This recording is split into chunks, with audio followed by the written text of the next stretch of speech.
Are you going to go live or are you going to enable me in Nandi Bahar? It's live now. Haribo! Okay, the floor is yours, Murali Gopal. Thank you so much for your patience. Hare Krishna. Right. Thank you. Thank you, everybody. Om Jnanatimirandasya Gyananjana Shalakaya Chakshurunmritam Yena Tasmat Shri Gurave Namaha. Can you hear it? Chaitanya Krishtam Stapitam Yena Bhutales Swayam Rupa Kadamahyam Dadati Swapadantikam Jai Shri Krishna Chaitanya Prabhu Nityananda Shri Advaita Gadadhar Shivasari Gaura Bhaktivinoda Hare Krishna Krishna Krishna Hare Hare Hare Ram Rama Rama Hare Hare. So, good morning, everybody. Thank you very much for coming. Today is a very wonderful day. It's a festival day. It's the Panihati Dahi Festival. And it is a wonderful festival that I don't think we give enough importance to. This is a festival where we are really learning what it is to get the mercy of Krishna. How to get the mercy of Krishna. That is what this festival is all about. We always are talking, oh yeah, like please bless me, Prabhu, please give me blessings and all that. Oh, by your mercy, like that. But really, how do we get Krishna's mercy? Is it a cheap thing? No. To get Krishna's, because let's face it, we're in such a difficult situation where by ourselves we are not able to attain the greatest gift that can be bestowed upon any living being. If we were in Satya Yuga, yes, we have a chance. But in the current situation that we are in Kali Yuga, it's impossible. It's literally impossible to do it. And we can only rely on mercy. But how do we get that mercy? Is it something cheap where we just fold our hands and say like, oh, but please give me mercy? No. This festival that we're going to be hearing about today is the means, the ways that we that is being shown to us how to attain it. And it starts with a very peculiar little boy called Raghunath. And this boy, it is peculiar because he is rich. He is very, very rich. And Prabhupada says that by today's standards, he would be a billionaire. So imagine the likes of Elon Musk, Jeff Bezos, and these people. If they their child, that would be Raghunath, so somebody like that, but not exactly, because their parents were devotees. His father, Govardhan Majumdar, and his uncle Hiranya Majumdar, they were devotees, and it is actually said that they would give regularly to devotees. They would be sustaining the Hare Krishna movement at that time. Like Advaitacharya, he was being maintained by them in part, and many of the things that the devotees in Bengal needed, it would be Govardhan and Hiranya Majumdar who would give to them. So they were very important devotees for our movement. And their son and nephew, Raghunath, he was the heir to it all. He was the heir to it all, and he was growing up in great luxury, as it should be, from the son of such people. And there, the priest, the guru of the of the family, Yadunandan Acharya. He was a very important devotee, because he was the very good friends with Advaitacharya. Where he was, or sometimes they say that he was a disciple of Advaitacharya, and also a good friend of Vasudev Dutt. And in some other texts they say it's the opposite, that he was the disciple of Vasudev Dutt and a good friend of Advaitacharya. Anyway, he was an important devotee, and when we have the Namacharya, Srila Haridas Thakur, come to their place, Yadunandan Acharya asked him, like, please, Haridas Thakur, come and do some katha for us. And it is said that when he was in the area, Yadunandan Acharya took young Raghunath to see this holy man. And when he did, something changed in his heart. Something changed when he saw the renunciation and the love, that intense bhakti that Srila Haridas Thakur had. He suddenly realized that what am I doing? What is real wealth in this world? He knew what having a lot of money meant, but now he understood the real wealth is bhakti. And from that moment on, he was thinking, that is what I want. That is that wealth that this sadhu has. That's what I want in my life.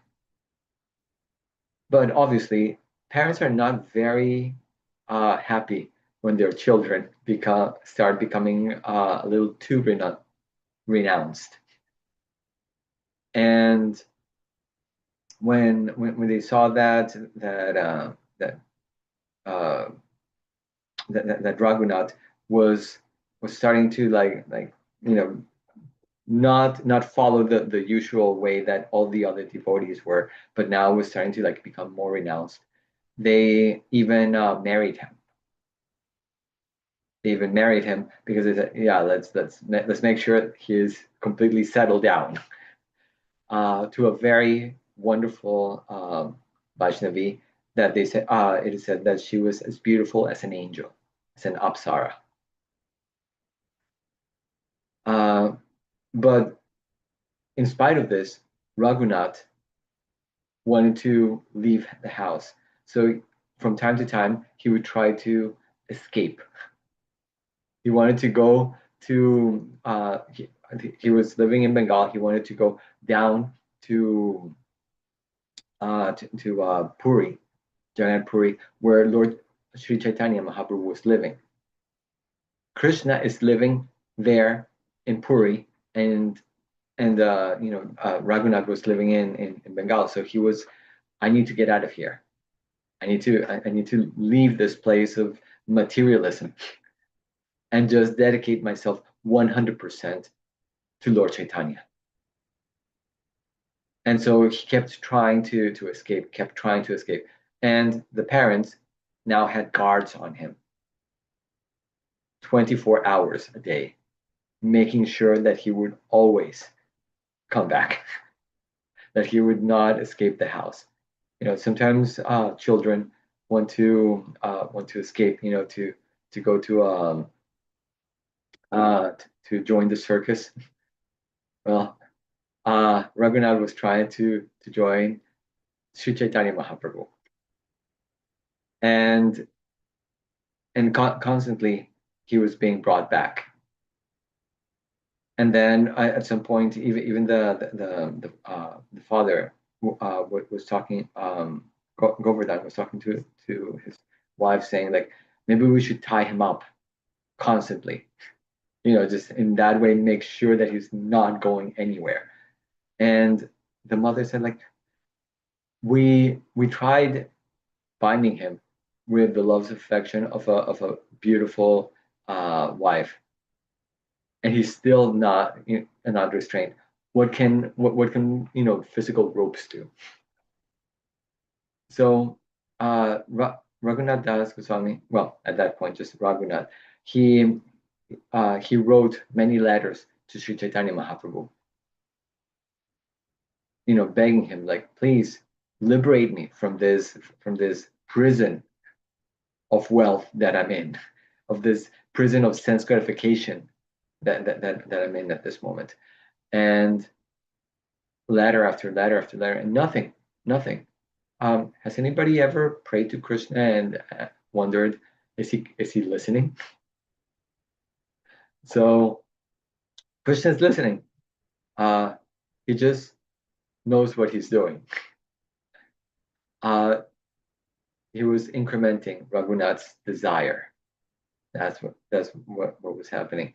And at some point, finally, a letter comes back to him. And it was a very short letter.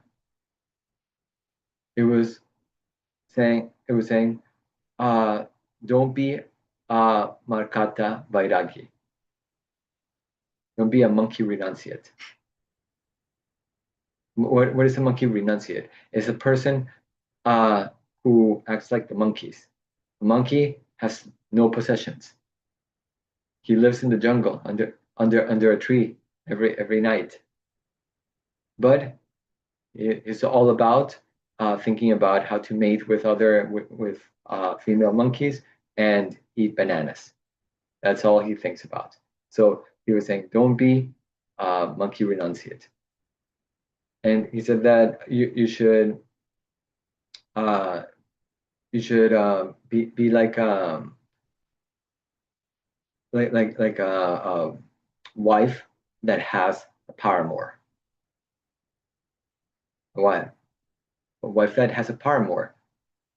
She's doing her duties very nicely, so that the husband will not know that she has a paramour. But in her heart, she's always thinking of him.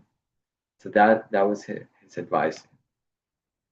So for some time, Raghunath decided, okay, fine, I'm going to just like do my duty and make sure that everybody thinks about that I'm just like them. So he started, and everybody thought, oh wow, he's finally come to his senses. Finally, even the parents had kept a little. They were zamindars, so they had a lot of land, and they collected taxes for the king. But it seems that the taxes that they collected, they kept a little too much money for themselves, and so one of the auditors once came, and he found that out, and so now the parents were in real trouble. But then it was because of Raghunath and his charm and his expertise in dealing with these people that the parents were set loose and said, okay, just make sure that they keep giving what they should and not do this again, okay? So they were let off because of Raghunath, which shows that he was not just a lazy person. He was not like, oh, it's so hard, like this materialistic life. I just want to, become a renunciate so that I can, just relax. No. It is said that he was antarnishta bahir ta, that he was internally he was very fixed, but outside he was just normal, vyavahar. He was just like a regular person. That was Lord Chaitanya's instruction to him. It is he was just, building up a very intense bhajan within himself. It is said that a boiling pot, if it's uncovered, it will be very impressive because it will everywhere there will be steam in the room. But if you cover the pot, it's not so impressive. But what happens to a pot that is boiling and that has a cover? It starts shaking at some point, and finally, boom! Well, I remember years ago, my aunt, she had she had a pressure cooker, and this pressure cooker, it seems like the release valve at some point did not work, and it blew up the whole thing. There was beans all over the ceiling, and that is exactly what was happening in Raghunath. It was not a cheap renunciation. He was building Tivrena Bhakti Yogena. He was building a very intense bhakti, a very intense bhajana practice within. And so his desire was a real desire to escape materialism. And at some point, he was just like praying and saying, like, how can I get the mercy of Krishna? How can I get this desire of mine? And this is something very instructive. We want to get to that point where our bhajan is so intense, our bhakti is so intense. We can see examples of intense bhajan like Aindra Prabhu. Here we have a contemporary of ours who is showing us really what it means to have very intense bhajan and develop this desire in us to really have the want to get that mercy of Krishna. That the only desire is like, how can I serve Krishna? When will I get this bhakti prema? That for this to be like that one goal that we have in life, that there is nothing else we want to have, right? When somebody has a debt, what happens? A big debt.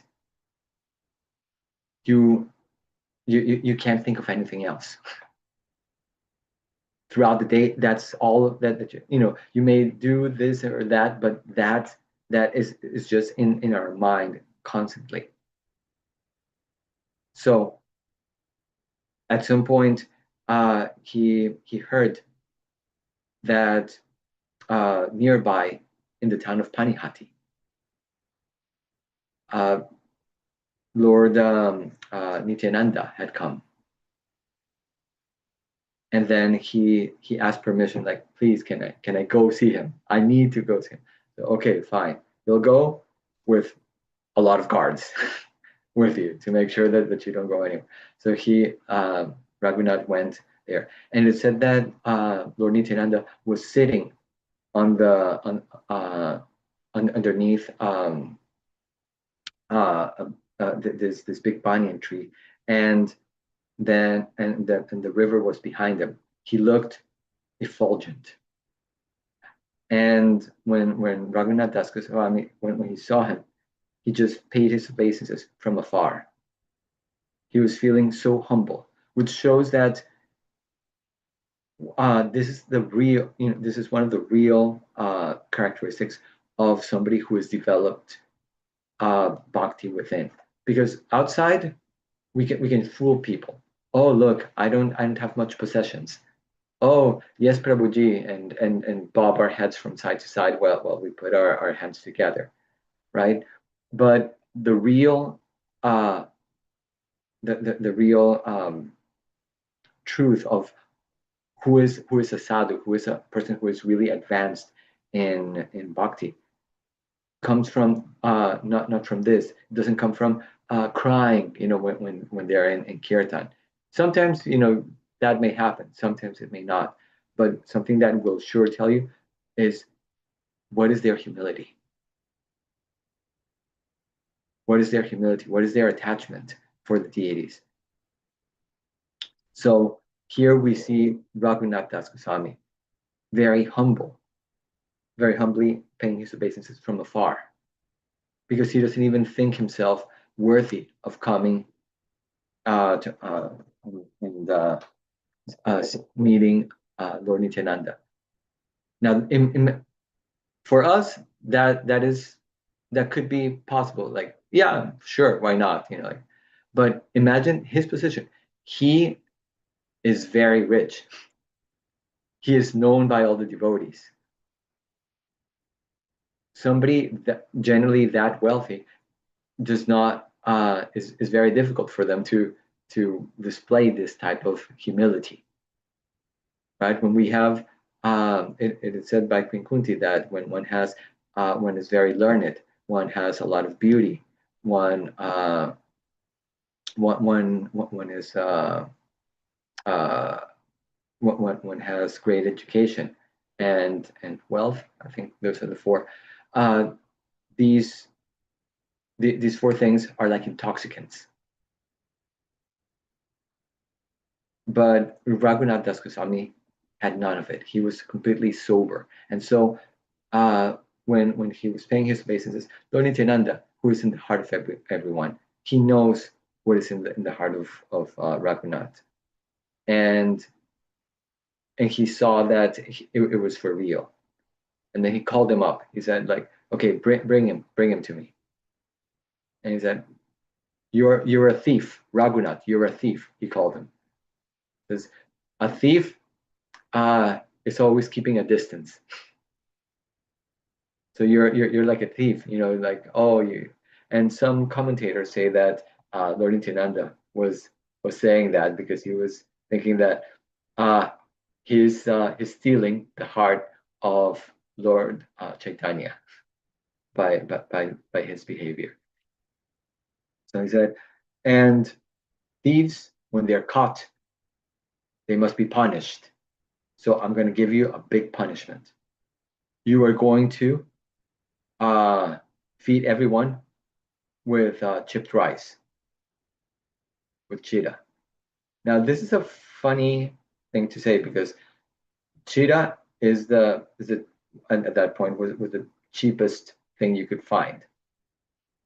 And he was talking to Raghunath, who was a billionaire.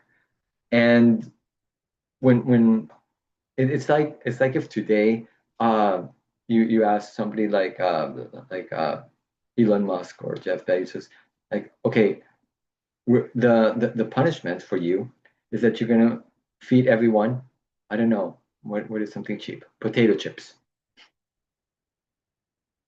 You're gonna feed everybody potato chips. It's like, no, like they have so much money that they could really feed a great feast for a whole town easily. But potato chips or bananas. Bananas are what, like here in Texas, they're like 49 cents a pound, 69 if you make them organic. So something very cheap like that. And that was the point. So Raghunath, who was an expert manager, he started getting all of his assistants and everybody to get all the chita that there was, and they created two pots. One that had the chita, and it was soaked in condensed milk, and the other one in yogurt. And obviously there were a lot of more things like they would put bananas and camphor and gur, all of these amazing things to make it really, really nice. Krishnadas Kaviraj Goswami gives the recipe for these. And I remember that years ago at the Bhakti Center, I got inspired by this. And it was, I said, like, wow, I also want to get the mercy of Krishna. So I asked for the permission of Vasudev if I could use what was there, and I tried to recreate these two types of chira dahi with that. It wasn't so easy, by the way. So I had to ask some devotees for help to, okay, so how do you make this? How do you do this? Okay, like, and we ended up making a great festival. It was it was very simple. It was a very simple festival, just the residents of the Bhakti Center at that time. But we were just laughing the whole time. We were having really good time putting Krishna in the center and eating those two types of chida dahi. I think that other devotees also made other preparations so that it was like more, and so, but it was wonderful. And what happened in Panihati at that moment was that there were so many of these.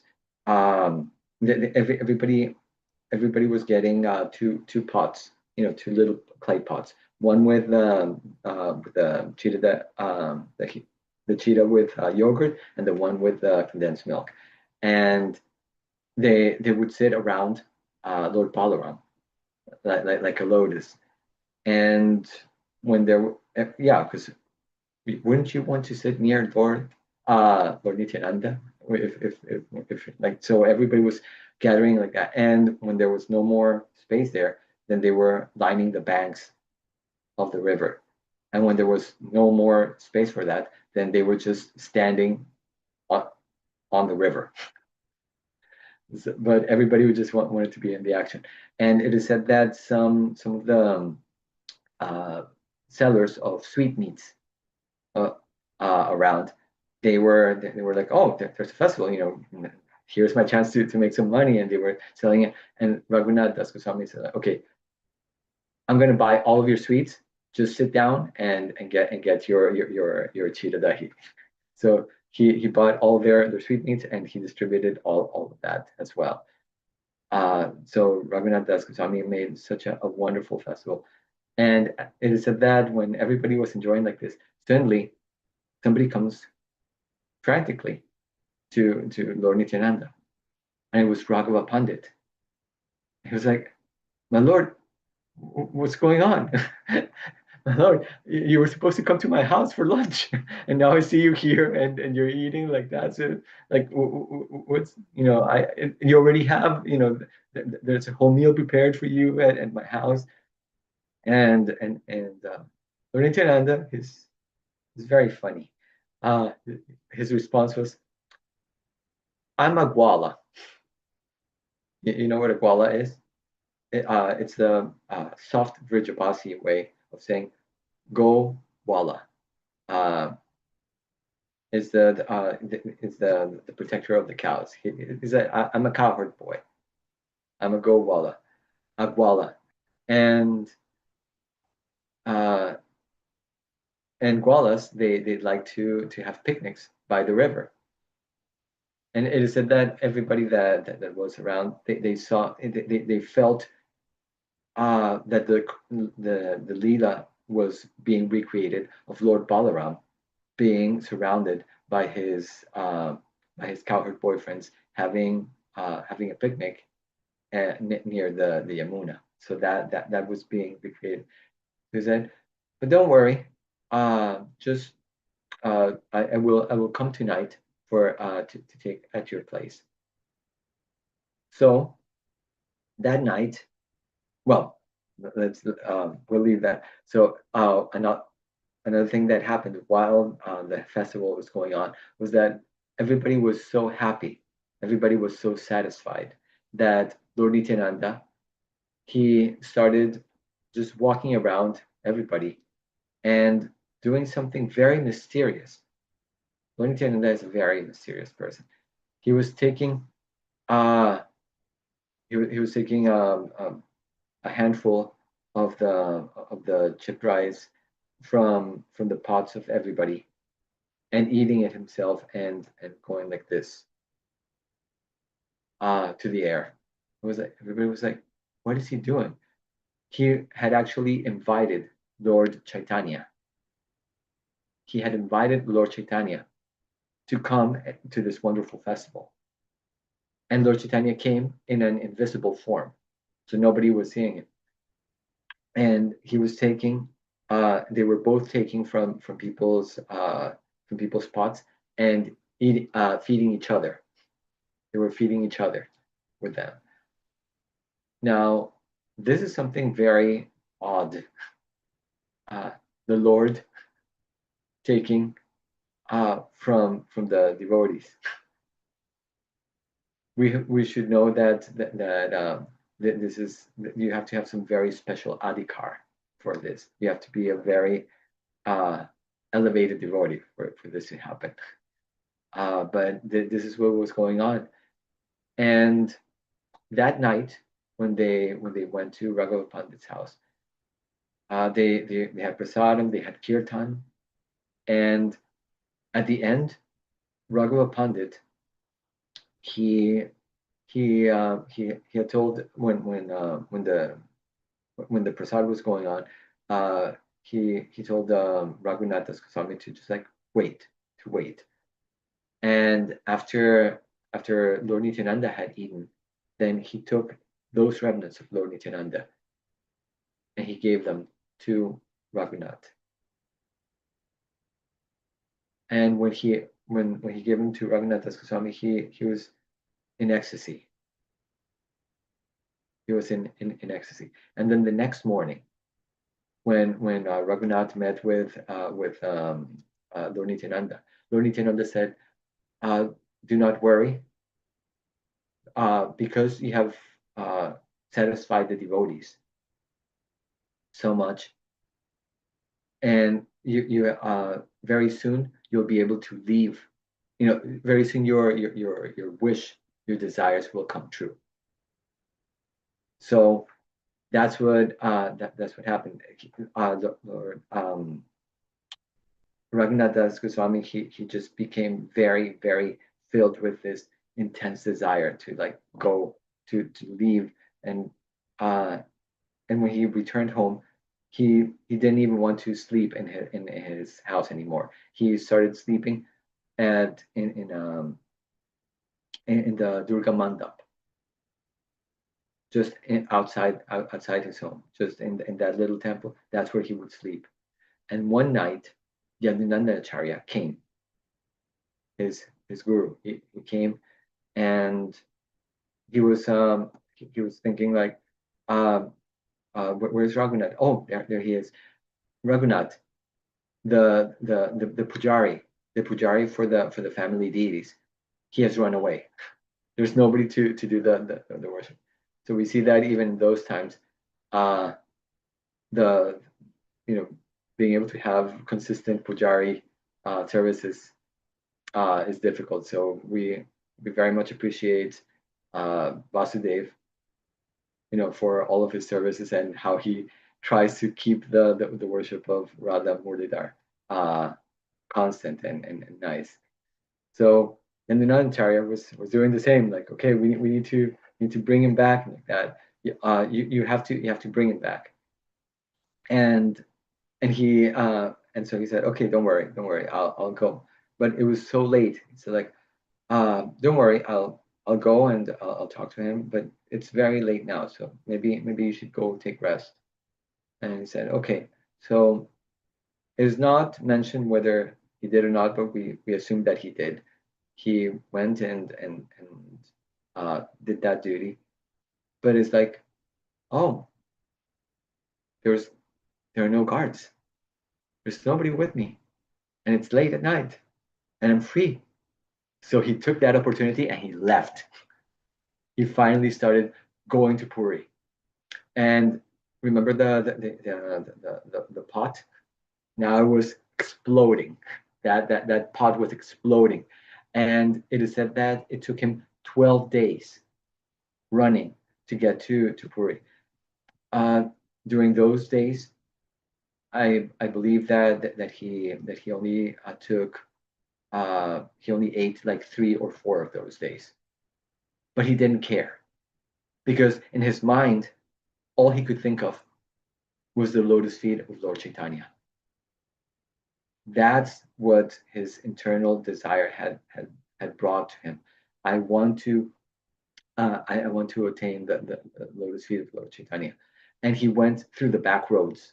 He didn't go through the main roads where Shivananda Sain was going with all of the devotees for the Ratha Yatra. So he was going through the jungles, and so it took him 12 days.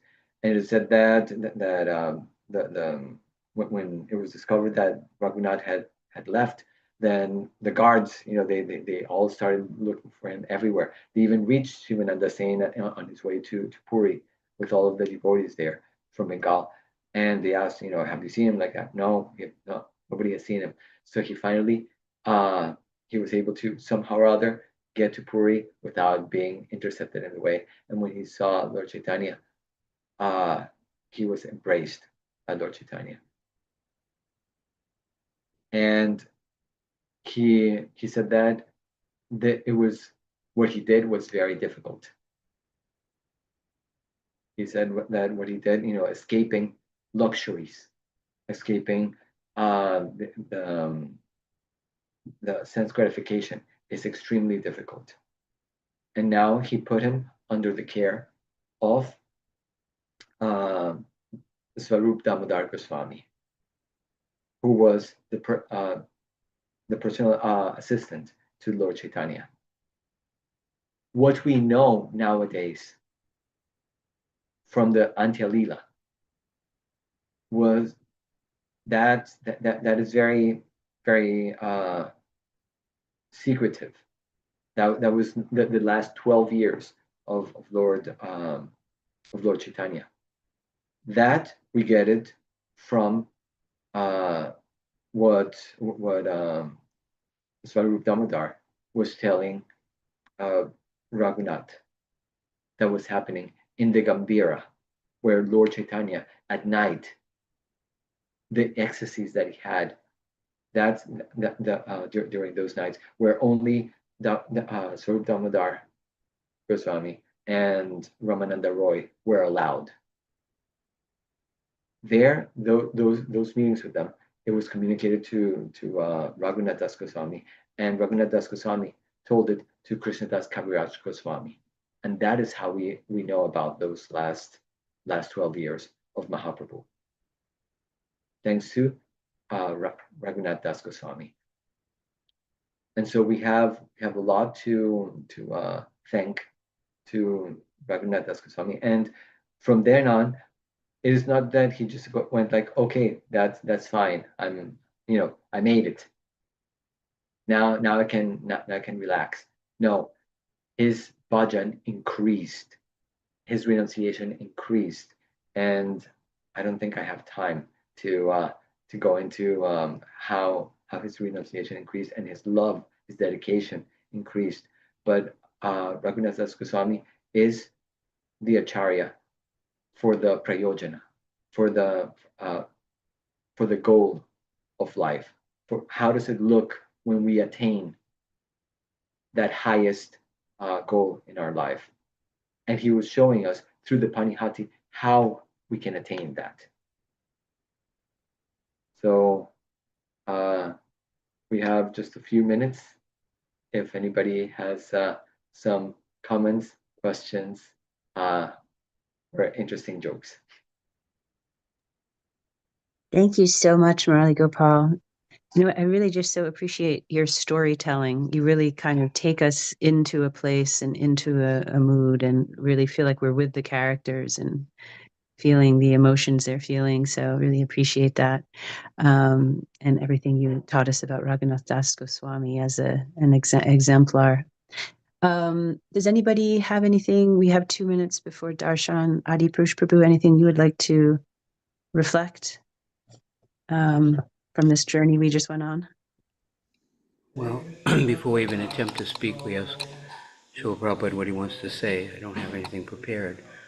But yeah, it's a fact. We're on the same path of longing to be a better devotee and to be closer to Krishna. And Krishna does some things to intensify that desire. It makes the situation awkward. But eventually, the pot explodes, like you said. Why not?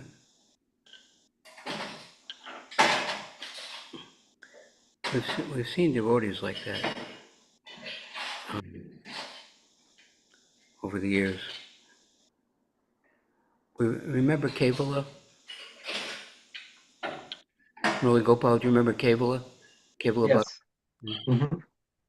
He was intensely desiring. He read about how if our heart is not steel framed, then when we chant the holy name, tears will come. So he was intensely desiring to shed at least one tear. And sometimes in the japa here in the morning, he would be screaming and yelling, Hare Krishna, trying to squeeze out a tear. And finally we said, Kevala, nobody else can chant. So we sent him up on the roof. But then the police came because somebody complained, and like 3 or 4 policemen came and they climbed over from the roof next door, and they thought somebody was getting killed up there because they heard Kevala screaming and yelling. So we finally put him in the walk-in cooler, chant his rounds. But that desire is there, that we really want to be real devotees, and we really want to please Krishna. And it's wonderful how the funny things that people do. I have a lot of stories, but maybe there's only like 30 seconds left. Anyway, thank you for the class. All glories to Srila Prabhupada. Hare Krishna. Very well. I think, is it darshan time there, Adi, or is The intensity of the it devotee increasing? increasing, Is the pot is boiling? boiling. Hopefully the beans won't end up on the ceiling. Yeah. Yeah, here comes the curtain is wiggling, and here she comes. Here comes Radha. Okay. Vasudev. Darshan time, everyone. Please turn on your cameras if you can, as is our tradition here. To greet the Lord and be seen by the Lord.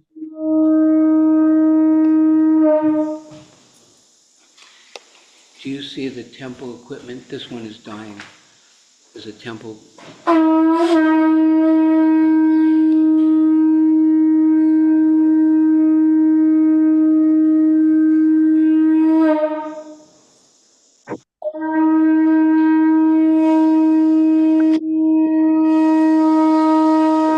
it on. Is there anybody from the temple that knows how to tell the temple equipment on? No. Well, maybe Mataji can do it.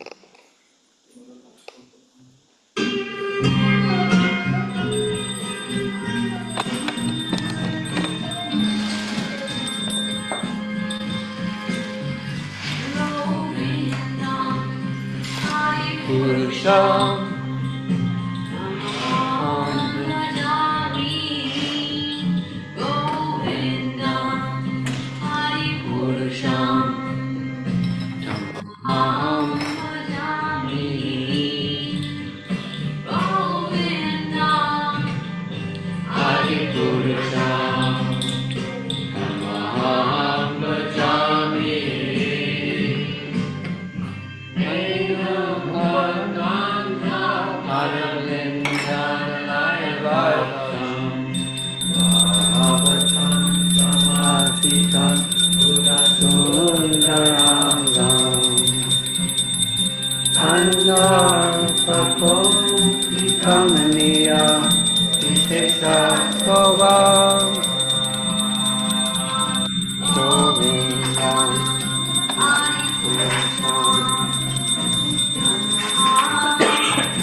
Okay, thank you, Adi Purush Prabhu, for that darshan. Murali Gopal, can you stay with us for a little afterglow? A Yeah. little Panihati afterglow?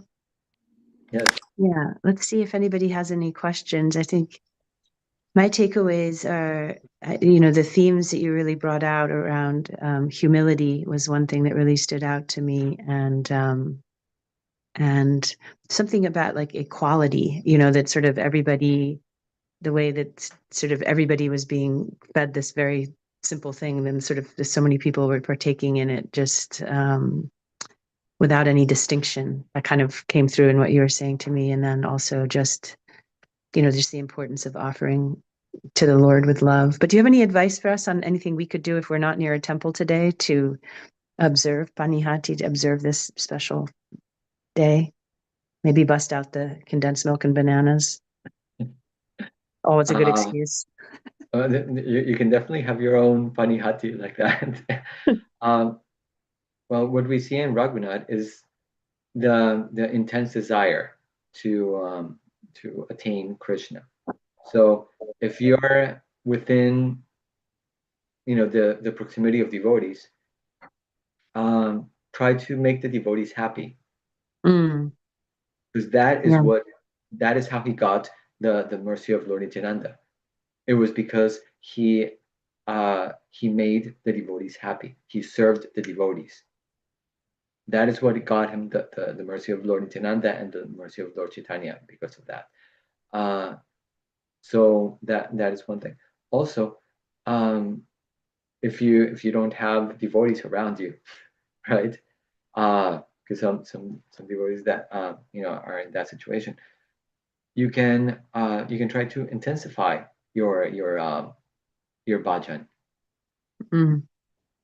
Bring up the temperature in that boiling pot. There are so many wonderful things in our philosophy that we're not just that we're just taking very simply. Like recently, a friend of mine, he told me about this about the book on Gayatri, right? And I was like, oh, let me read that book, and it's been so wonderful because it has really made me start thinking about my relationship to Gayatri. And it's like, okay, like I have to intensify that part that it's like, oh yeah, I do the Gayatri. No, like, okay, let me like go deeper into the Gayatri and what it means. Like that there are so many books and retreats on the holy name that we can even get online. So going through these, trying to go deeper into the holy name, right? There are so many aspects of Krishna consciousness that we just have. There are so many wonderful books on the pastimes of the acharyas, of the different acharyas, who are the books of the Goswamis. They're amazing. just going deeper into all of these, and Bhaktivinoda Thakur and Narottam Das Thakur, right? Their songs, going deeper into their so much that we have available to us to just have that is we should be like constantly seeking, that desire to, okay, how can I make my bhakti deeper. Not just like, okay, I chanted my 16 rounds and I followed the 4 regular principles today, so I'm done. Right. No, let's go deeper in how can I go. So I love that. Yeah. So I'm envisioning now like a pot on the stove, and you're sort of simmer, it's that simmer, and then you're sort of like turning up the heat a little bit. Yeah, bring a little bit more intensity into any aspect of your bhakti today, if you don't have the fortune of being around devotees and serving them directly. Thank you so much for that. Does anyone have any questions for Murali Gopal or reflections? Any I don't know if Raghunath Das Goswami? Jamuna Jaya had her hand up. I don't know if she's still here though. I'm seeing her under Amrita Kishori's name, which is confusing me. But maybe she's frozen. Oh, no. Okay, she's gone. Jamuna Jaya, are you still here? I think she has to teach today, so she's probably gone. Sorry, I missed that earlier. I have a question. Yes. Yeah, Murali Gopal Prabhu, what is Raghunath Das? What's his eternal svarupa, eternal place in the Leela? Who is he in the spiritual world? he is one of the 8 principal manjaris. So in the spiritual world, it is said that there are 16 important shaktis, personalities, the 8 ashtasakis and the 8 principal manjaris, and he is one of them. His name is either Rati Manjari or Tulasi. In different books, they mention these 2 different names. So yeah, it's either Tulsi Manjari or Rati Manjari. Thank you, Prabhu. So he's a great devotee, no question about that. But and his desire to be with Lord Chaitanya was intense. But no, who am I to have, to claim any intensity in my desire for Krishna? I'm not a Manjari. All these great devotees, they are. It's coming from their svarupa, from before, from way before this lifetime that they're in now. So how does that apply to us? What chances do we have? How can we develop intense desire for Krishna without being one of the principal manjaris? Yeah, so we should not imitate. That's one of the things that Lord Chaitanya was immediately telling Raghunath Das Goswami, like don't be a monkey renunciate, right? Don't be a Markata Vairagi.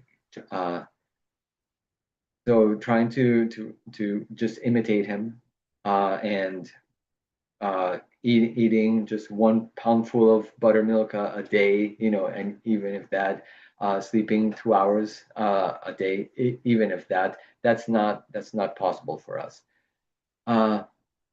But we can follow in his footsteps, like the way that he made the devotees happy. That we can do. We can make devotees happy. The way that he carried his bhajan, with intensity, to whatever degree we have, we can do that. Our water may be lukewarm at this moment, right? But we can increase it a little bit. That much we can do. We can increase it a little bit, the heat in it, from our desire. So what we can learn from him is to have an intense desire. To be able to do the things that he did, that may not be so easy. But to have that desire, that we can have. We have intense desire for a lot of things. So to start wherever we are and then deepen from there, rather than trying to compare ourselves to other great devotees. Yeah, my water's not so hot. No, that devotee's water is so hot, mine is not. No, like okay, your water could be like freezing. Turn up the heat a little bit, that much, Mm. and the desire, like I want it to boil. I want it to boil. Bring it higher. I see that the junior choir is gathering in there. It looks like they're ready to turn up the heat for us here. Is that right, Sundari Radha? It looks like they're Yes. ready to roll. Do we Chant have, like you're in the walk-in cooler. Yeah. do Karen, is are Isaiah and Annabelle there? Karen is the other good half of there's I see Isaiah. Isaiah, where's your sister? ready? There One. she is. Oh, wait. Hey, Annabelle. There we go. Okay. One, Oh, 2, 3. Hare Krishna, Hare Krishna, Krishna Krishna, Hare Hare, Hare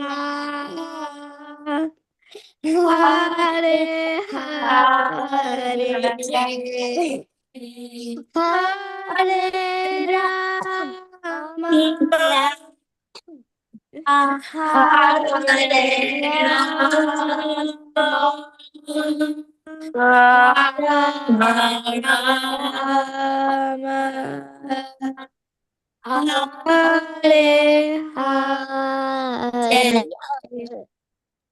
Haribol, nicely done. We just saw at least two of the loving exchanges between siblings. One is coughing in your sibling's face, and the other is roughly handling your sister's face by your embrace. So thank you very much, Junior Choir. It looks like it's a summer Saturday and you're ready to roll. Thank you for blessing us all. Thank you, Murali Gopal. Excellent class. Everybody remember to turn up the heat, go a little bit deeper today. Haribol. Bye.